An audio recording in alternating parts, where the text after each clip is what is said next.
एउटा टाढो ल्याउनु उहाँ के अरे बाङ्गो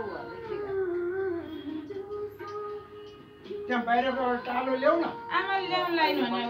सबै त एउटै भयो टिका त के अरे चलाउने रहेछ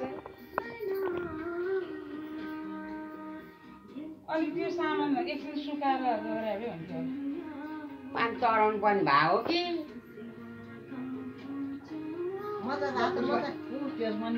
तपाईँले रातो मात्रै माथि टाँगिदिनु क्या आमा सबैले लाउनु पर्ने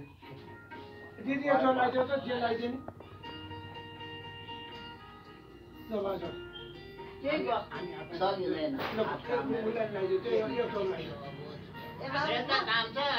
टिका थाप्ने एउटा जरुरी काम छ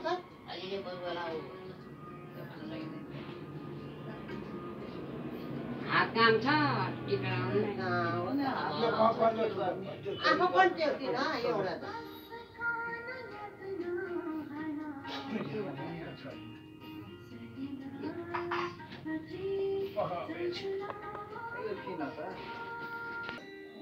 यही लाग्यो बसेको थिएँ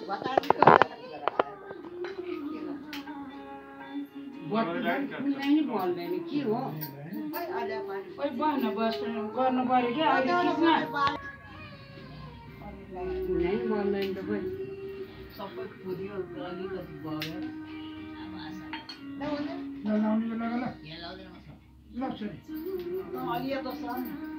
अलिकति भयो उतै फर्किन उतै फर्कि उता नफर्कि उतै दक्षिणै फर्कि पश्चिमै फर्कि अहिले त बसेर तिमीले ऊ झिकेर बस्नु बाबु अलिकति माथि छ मुलो गरेर माथि राखिदिएन अटाउँछ त ठाम पूर्व पश्चिम बस्नु भयो भयो नभन्छ भयो भइसक्यो हटाने नै त्यो माथि चुरोड भने चुरोड के भयो ल सुरु त्यसमा बट्टा मात्रै हो ए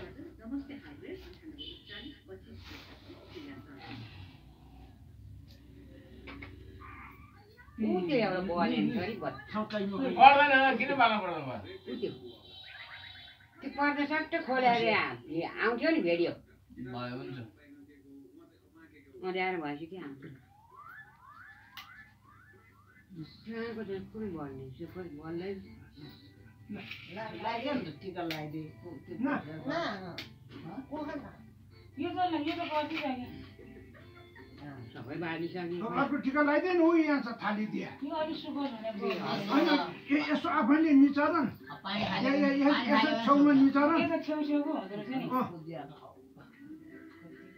यसो छेउमा निचार पानी अलि हाली रबर के अरे के अनि अलिकति पानी बढी हाल्यो तपाईँको टिका त राम्रै भएन त आफै लगाएको होइन हो ल छिल्छ जस्तो छ हेर्नु नि त्यहाँ तपाईँको कस्तो राम्रो भयो टिका लाउनु पाइयो त्यही हो टिका नलाइकन बगलीमा गयो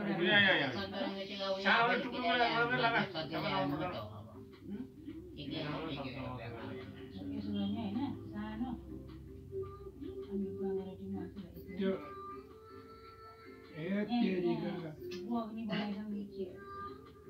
के अरे अब आफैले बनाउनु पर्छ यो मधिसा ठाडो हुँदैन के यो टिका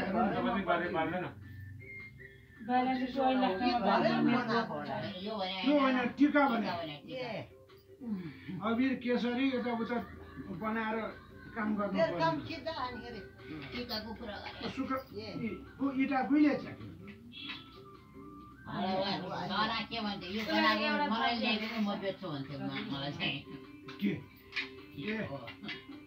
त्यो त भनिहाल्छ होइन मैले किनेर कि यो अनि यस्तो त चाहिन्छ भने चाहिने घरमै बनाउनु गइरहेको छ भने मैले बनायो हाम्रो इन्डिया पनि आइदिन्छ भन्थ्यो के त्यो त स्वाभाविकै हो अब फेरि किन खनाएको त्यो हारिस्याहार छ सबै अर्को भएको छ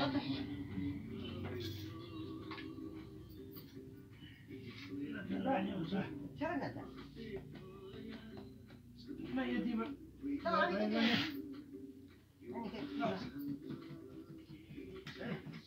कता उता यता यतै पो नभए त्यही बिमारी स्वास्थ्य छ होला यसमा अहिले टिकाको माथि म हामी फुकाइदिन्छु होइन त्यो लगाइदिइहाल अनि भयो के अरे त्यहाँ चाहिँ थर्नुहुन्छ म है ए बुहारीको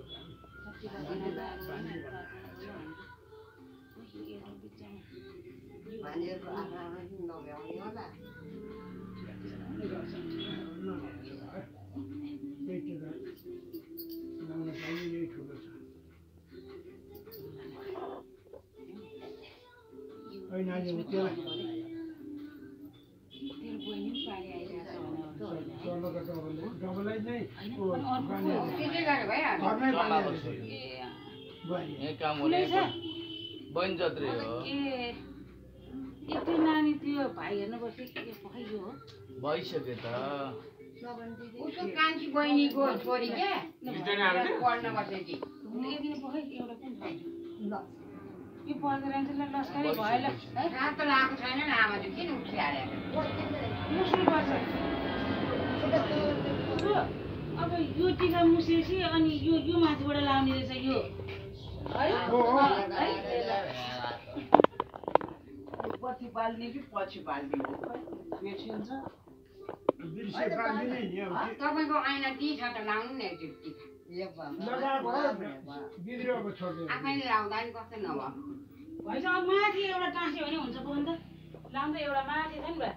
उयो भयो नि हो यो टाँस्नु न अनि देखिन्छ ल हुन्छ मैले लगाइदिनु हुन्छ हुँदैन के अरे म छोरीले लाउने होइन आज उसले माथि एउटा त्यो टाँसेपछि त्यो पहेँलो भएको ठाउँमा ल माथि माथि हो त्यहाँ ल भयो अलि ल अलिक गाह्रो लाउने हो माइल बाबु कस्तो राम्रो देख्यो त्यो एउटा कुन त्यो पहेँलोमा पनि टाँसिदियो नि छोरी पहेँलोमा कुन राख्ने होइन नि पहेँलोमा के टाँस्ने हेर्नु त्यहाँ ल त्यो बाङ्गो त्यो निलीको हात कामेर यताबाट आएको भएर के के त्यो दाजले लाएको हो र खोइ एउटा म टाँसिदिन्छु भन्दो रहेछ ल भयो ल अब लस्कर देखियो एउटा अलिक बाङ्गो भएर केही हुँदैन ज्याम पनि लामो छ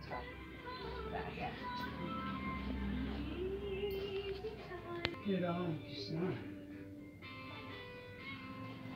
सासुटी त मुग्थ्यो म यता कहाँ मुग्थ्यो तपाईँ पाँचमा पार्ने होइन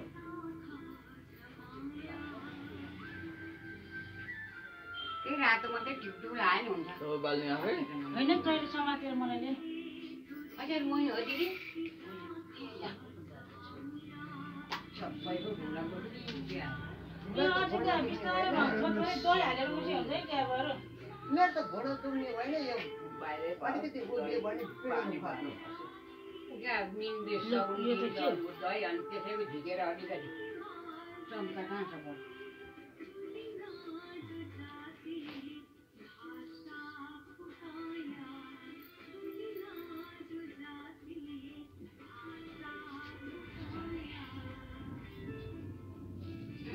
मेरो कुन के हो यो दुइटा तपाईँहरूको त्यो त अहिले लागमन अहिले खाने हो दही हो त्यो पानी भएको यो फोन गर्ने त्यो आइको राम्रो भयो नि खोइ चम्चा यहाँ छ दही हाल्नु आउने यता भन्नु थोरै हाल्नु माग पार्छ भित्र आउँदैन हौ किन धेरै हुन्छ अब त्यो दही धेरै हुन्छ भने आमा पट्टि हो कि किन र धेरै हुन्छ गएको छ अरे